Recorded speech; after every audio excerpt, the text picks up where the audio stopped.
Okay, so we are moving on here, and we just finished up with Singularity, and I'm moving on to Fake Love, and the Dream Team has actually put together this teaser for me to enjoy before we get into the actual video itself, and I'm told it's actually part of the BU. Now, some of you know I like to freak out about the BU. I usually have some wild claims to them. I go in pretty confident to a lot of these things, thinking I'm going to crack the case, or the next video is going to explain the whole thing, and it's all going to come together in one beautiful moment and make perfect sense. It never does, but every single time I feel like this is going to be the video that's going to put it all into perspective. Is today the day? I don't know. We're going to find out right now. Let's check it out.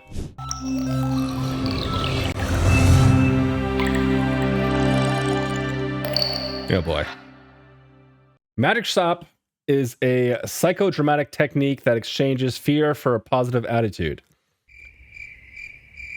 The hell does that mean? He's got, what are those? I can't even tell what he has in his right hand. He looks like he had some kind of candy bar in his left hand. Yeah, oh, it's a Snickers.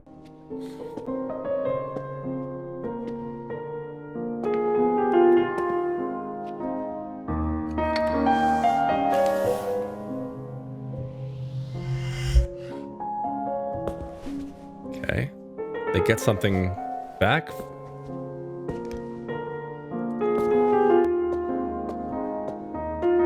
They each get something from the thing. Oh.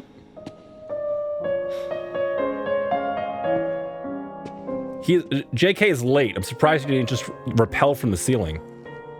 Oh, what does he get? A key.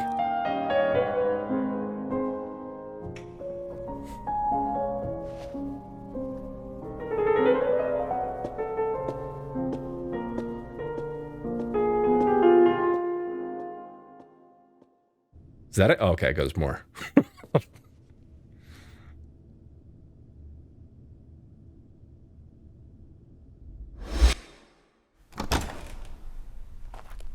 Okay. Who the hell is that?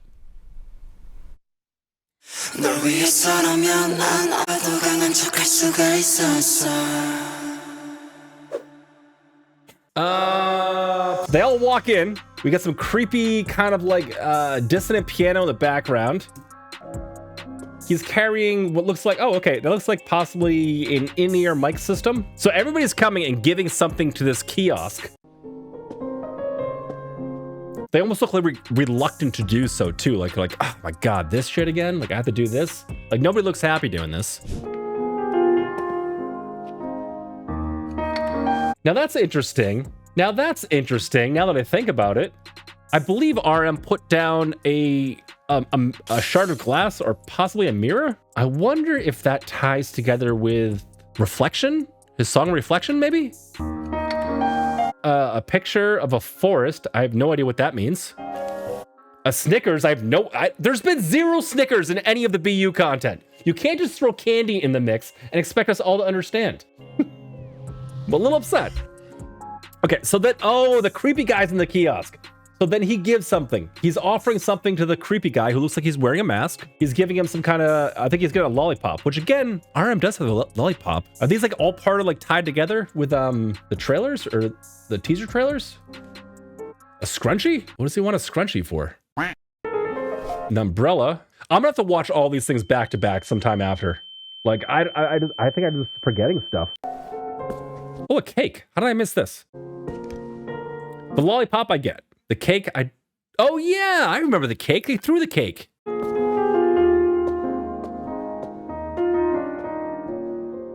Now this dude with a mask, I don't know what his deal is. The coat rack thing, I think I get. There's 6 coat racks. I think that's supposed to be signifying each different member of the band. Some kind of, the key goes into the room.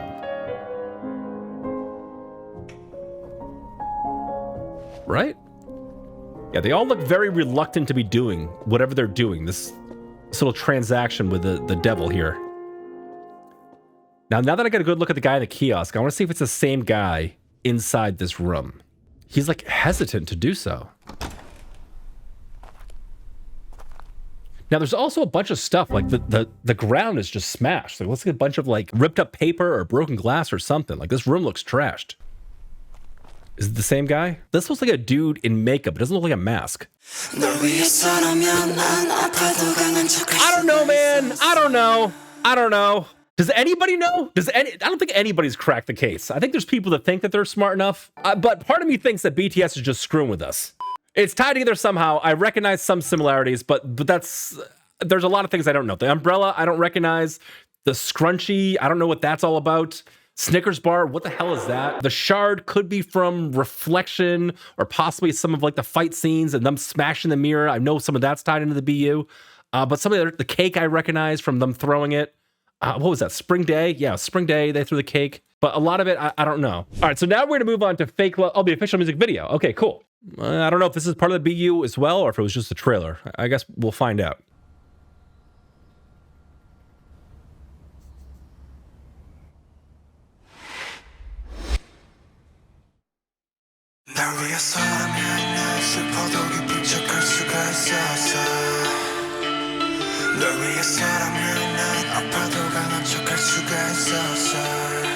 Okay. Already before this thing begins, I know how I'm going to approach this reaction.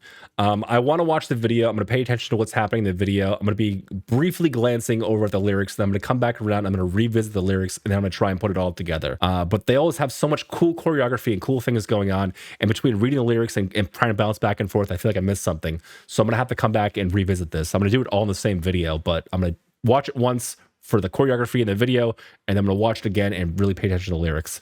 Because that just in itself, this movement here is really cool. But at the same time, I'm very fascinated with his lyrics here. For you, I could pretend like I was happy when I was sad.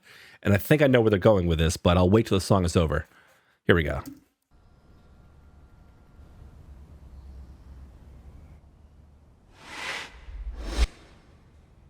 Almost like they're being trapped in a room. That's so cool.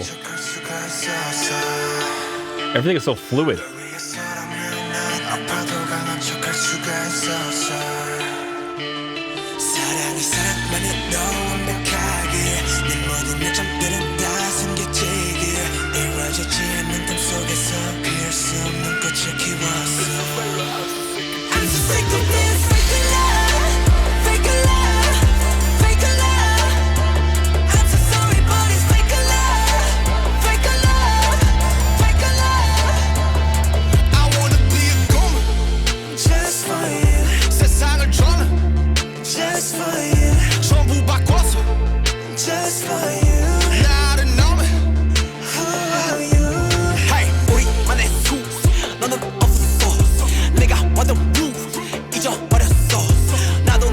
J-Hope's wearing the same thing.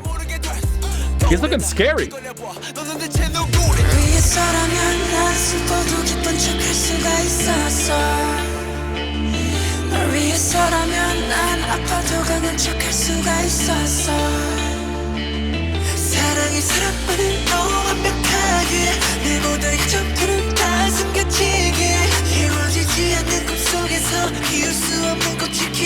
Okay, so that room that he's in right now, I believe it's the same room the coat racks were in. Okay, it was ripped pieces of paper on the floor.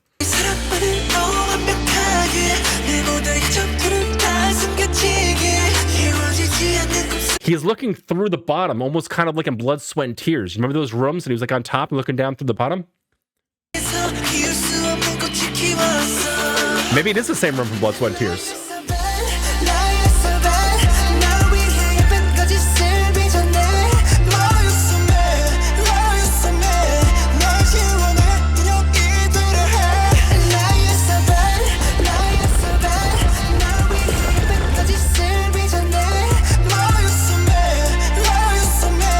So much crazy imagery. I love the sculpture behind them as well.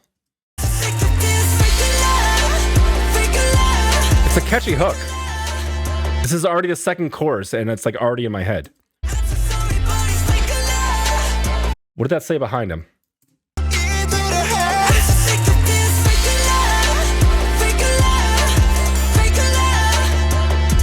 Maybe this is also the museum, but like this might be the big room with the museum from Blood, Sweat, and Tears with just like none of the sculptures or paintings in the room. Possibly, or I'm just making shit up. All right, so I gotta be real quick with my pause here because something was written on the wall and I gotta see what it is. There we go. I think it says "Save Me" behind him.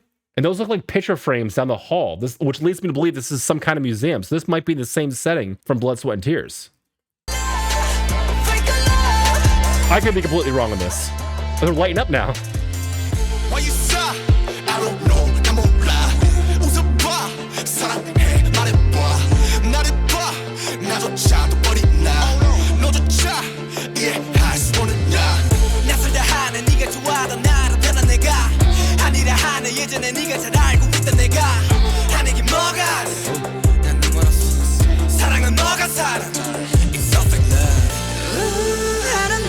What? What is up with all this? Are they all Snickers? Is it a double meaning? Does it mean people are snickering about them? Why is everything so goddamn confusing? Like, why? I think they're all Snickers. Piano.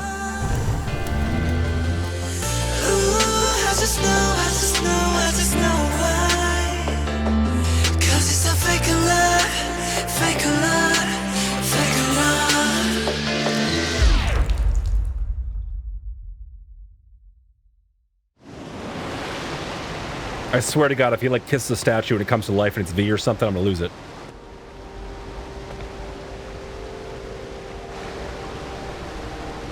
You gotta get wet if you go over there. Okay, so that little lantern thing here, that was on the ground before. I think it was there was sand inside of it. Now it looks like the sand is spilled out of it. Is it like an hourglass or something? Is it a metaphor for time? And also the cell phone did dissolve into what looked like sand, so... Oh, the petals. I know that. I know the flower.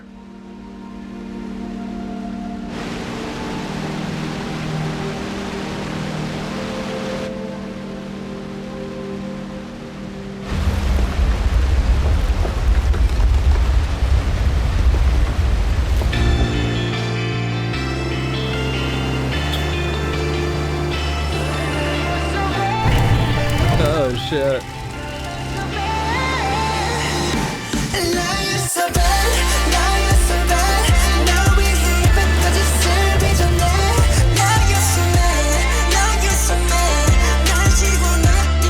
Where's he going?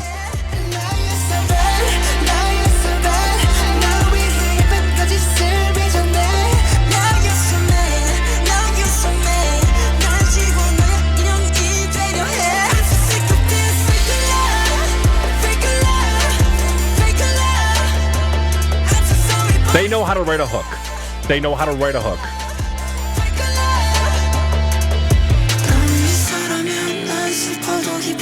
Yes, and save me.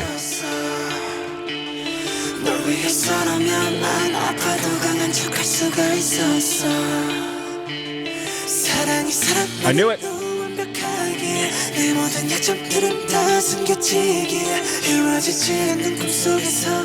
I want to look at the devil's face there.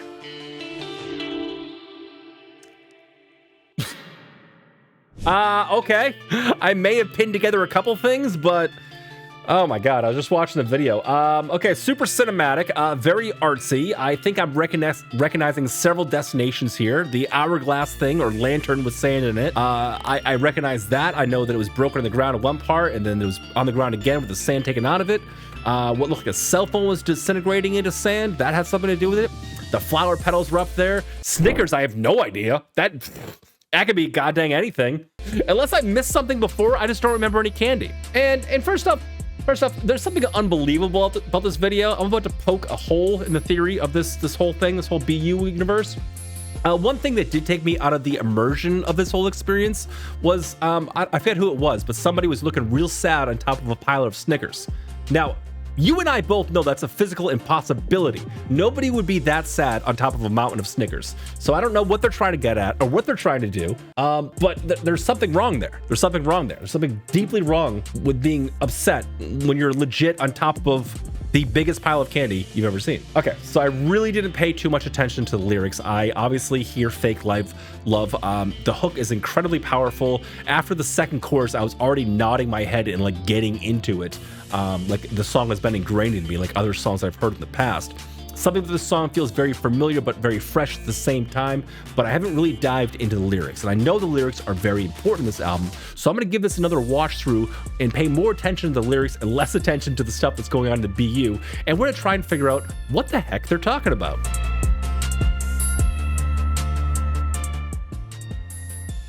Okay, I know we're paying attention to the lyrics, but now I'm noticing this thing. There's a flower inside of what I thought was possibly like a Sands of Time, you know, like Days of Our Lives thing. What are those things called? I already said what they're called. There's now a flower in there. I did not notice that before.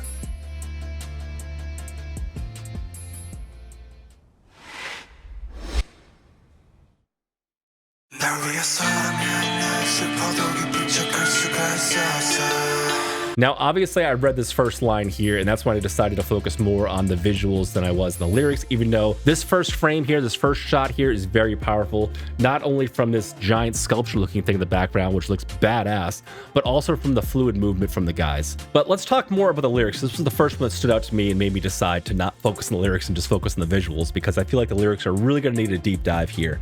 For you, I can pretend like I was happy when I was sad. This is a dangerous mode of thinking, but it is something that we all have to do. It is something that I think we all do every single day, and I still do every single, not every day, but like very often. With me in my relationship, we kind of feed off of each other, you know? If I'm sad or upset or angry, inherently that's going to make her sad, angry, or upset. And the same thing goes for her. Like, we kind of feed off of each other's emotions. If she's upset, I'm upset. If it goes back and forth both ways. So even when I'm sad or I'm having like a depressive episode or something, I'm going to try to pretend like I'm happy because I don't want to take her down with me. I don't know if this is dangerous or bad or whatever, but I'm literally just putting her above me and just saying, whatever, let's just pretend so we don't upset her. But I think what they're trying to say here is about the same thing they were talking about before, about the masks, about having, you know, that face you have to put on for somebody else to kind of fit in their narrative or fit in their puzzle piece to make you the person that you want them to perceive you as, which in itself can be dangerous because you can lose yourself that way. Anyway, we're only one line in. Let's continue to keep going here.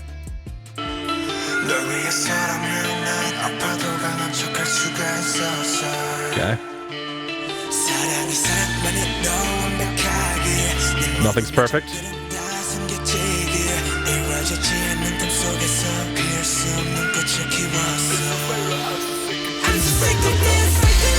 I'm gonna take that one back there too, because this is interesting as well. Same lines going here with this first verse here, talking about your weakness could be hitting and whatnot, but this next little phrasing is interesting too. I grew a flower that can't be bloomed in a dream that can't come true. That is almost hard to even think about. I grew a flower that can't be bloomed in a dream that can't come true. It's like a bunch of double negatives there. How do you grow a flower that can't be bloomed? If you grew it, didn't it bloom? A dream doesn't necessarily have to come true, but how does a flower come true? Maybe I'm overanalyzing this. Let's keep going.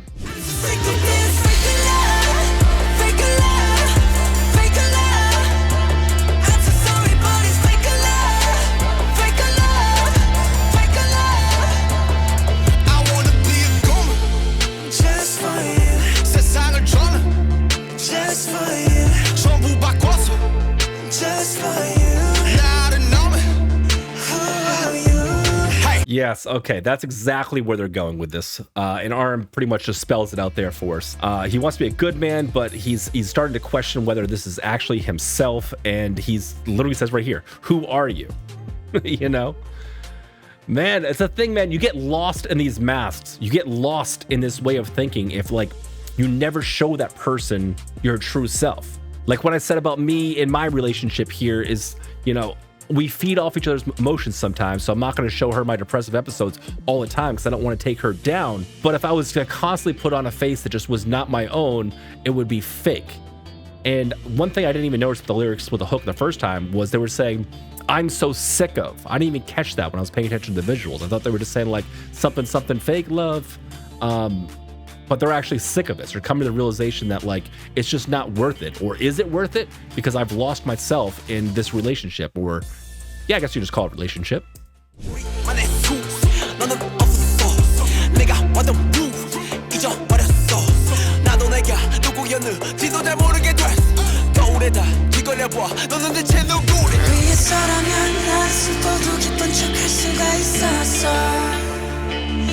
널 위해서라면 난 아파도 강한 척할 수가 있었어. 사랑이 사랑만을 너무 완벽하게 내 모든 점들을 다 숨겨지게 이루어지지 않는 꿈속에서 이을 수 없는 꽃이 키웠어. Lie so bad, lie so bad 날 위해 예쁜 거짓을 빚어내 Lie so mad, lie so mad 날 지워내 여기 Oh no. Yeah, man, talk about erasing themselves to make you the doll.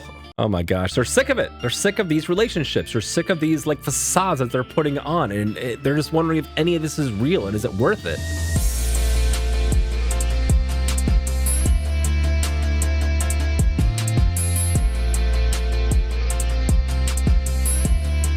Gorgeous, man.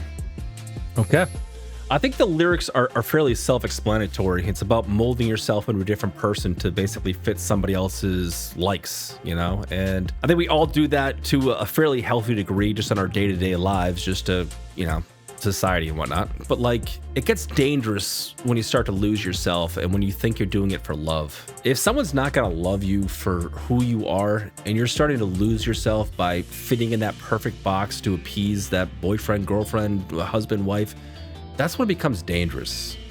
That's when you can lose yourself. And if somebody's forcing you to do that too, if they're forcing you to be that person, to mold you into that person, they're probably not worth it anyway. You know, you should be with somebody because they actually truly love you at your core. They love who you are as a human being, not because, you know, you don't laugh at all their jokes or you don't put on a facade for all of their needs or do what you need to do just to try and hold on to their loves. That's just not healthy. I understand there's some like, in the beginning of relationships, there's some courting involved, and there's some formalities involved in all of these things, but you gotta, if someone's doing that to you, or you find yourself doing that, I think you need to ask yourself, am I doing this myself without them realizing this? Or am I doing this because they're pushing me to try and become this person? They trying to change me into something else? Because that's a different conversation altogether. That's somebody else trying to mold you into something that you're not, which is also very dangerous. But it's just as dangerous when it's your own thinking and it's your own mind against yourself thinking, am I good enough? Am I not good enough? I should do this to seem better so they actually like me or whatever. I think the takeaway though, and what they're trying to say is you are good enough no matter what. Don't push yourself into those scenarios. Don't put yourself in a situation where you're with mad love and it's fake love and it's just nothing. Because at the end of the day, at the end of the relationship, 6 months, a year, who knows how long down the road, you're gonna realize you've lost a part of yourself and you don't know exactly who you are, and you've essentially just become a doll for somebody else. And if somebody is forcing you to do that, they're not worth your time, man. They're not, because you're gonna find somebody that's gonna love you for who you are at your core, and they're not going to force you to do that. It comes down to having a very real conversation with yourself. Is it real love or is it fake love? How artistic this video is, it's a lot to kind of take in. It's gorgeous, it's incredibly pleasing and kind of dark, and I haven't even talked about the music. It's catchy. I'm just gonna say it's catchy. It's good. And I think it leaves us with a fairly important message and a fairly important conversation we don't need to have with anybody but ourselves. Hope you enjoyed that one. I will be moving on to the next song. I'm not sure what it is, but that video will be up very, very shortly. Thanks for watching, and I hope you enjoyed yourselves. Bye, everybody.